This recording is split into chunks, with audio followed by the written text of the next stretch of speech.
Whenever I do something here in Grand Rapids, I always, like if I'm asked to speak at my kids' school or something, I always talk about leaders from Chicago because nobody knows about them here. And it seems fresh here.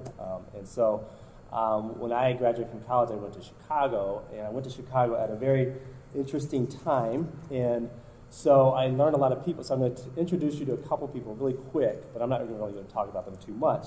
But when I first went to Chicago in 1985, this man here, Harold Washington, was mayor of Chicago. Harold Washington was the first African-American mayor of Chicago, and he became mayor by beating a guy named Richard Daley. That might mean something to some of you, and another woman who had been mayor.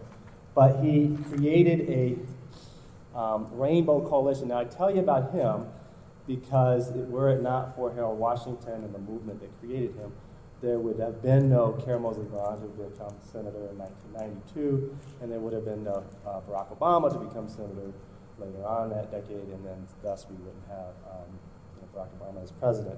But I'm not going to talk about him. I think that he's someone that you should know about, though. Another person I met in Chicago was a guy named Jose Lopez. And so I think about leadership as things that lead to structural change. So I'm always like, macro. So this nice guy in the neighborhood that helps kids, that's nice, but it's not going to lead to structural change. So Jose Lopez was about challenging structures of capitalism and problems in international relationships, especially in Puerto Rico, and he was in a movement. It's very radical, so he taught me the meaning of radical. But he started a school in 1971 called Pedro Albizu Campos High School. He started it because when he was a young teacher, he went to teach in a neighborhood that was a Puerto Rican neighborhood, and he went into the teacher's lounge, and there was a teacher, this was in 1971, who was laying on a couch. This was his teacher previously when he was a student himself, and on this person's chest while he was napping was a sign that said, "Do not disturb Puerto Ricans at work." And so this Jose Lopez decided he would start his own school for people, and he's very radical. But I'm not going to talk too much about him, except for the fact that he would tell these stories, and he would really, I would take my students to him back in the 80s and 90s, and he would really get them pissed off. And he would say things like, no one ever pulled themselves up by their own bootstraps, that there's no such thing as a self-made man. And he would talk about the fact that if anybody was really honest, they would talk about the people in their lives that helped them to become the persons that they became. So he challenged the idea that we should live in a culture that says live and let live, and we should change it to a culture of live and help to live.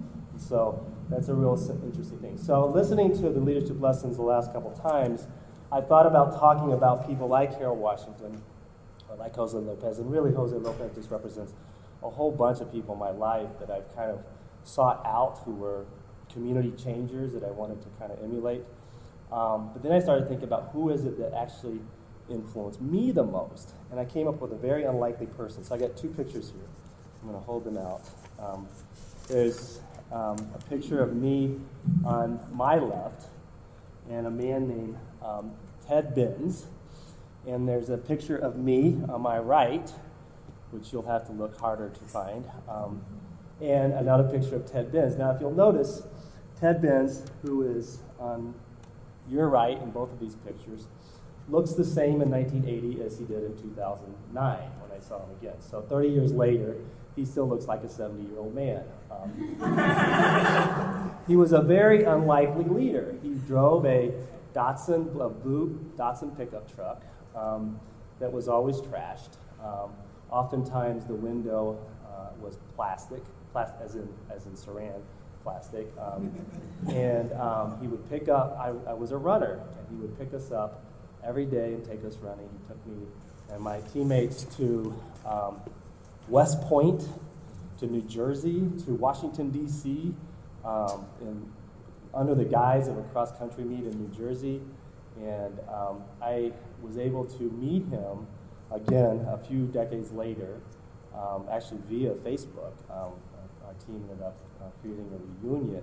And this guy is like a Tea Party guy. He writes books, slamming the government. And so the most unlikely person to be a leader in my life really made it possible. And so when I think about the opportunities that I had afforded to me because of this particular person who was just a guy. I mean, we used to make fun of him all the time. He would pick his nose and then wipe his nose, his finger on the seats that he was driving us in, and we just made fun of him constantly. This man, all he did with his life was pick up kids and help them to gain confidence and become runners. And then I went on to college and did lots of other things that I was able to do as a result of the kind of mentorship and him really kind of taking the role of a father figure when I was 16 years old. So this live and help to live. So when I wrote down my definition, it was someone who helps others to lead better lives, to help others to make their lives or their community better. And so it fit in with that.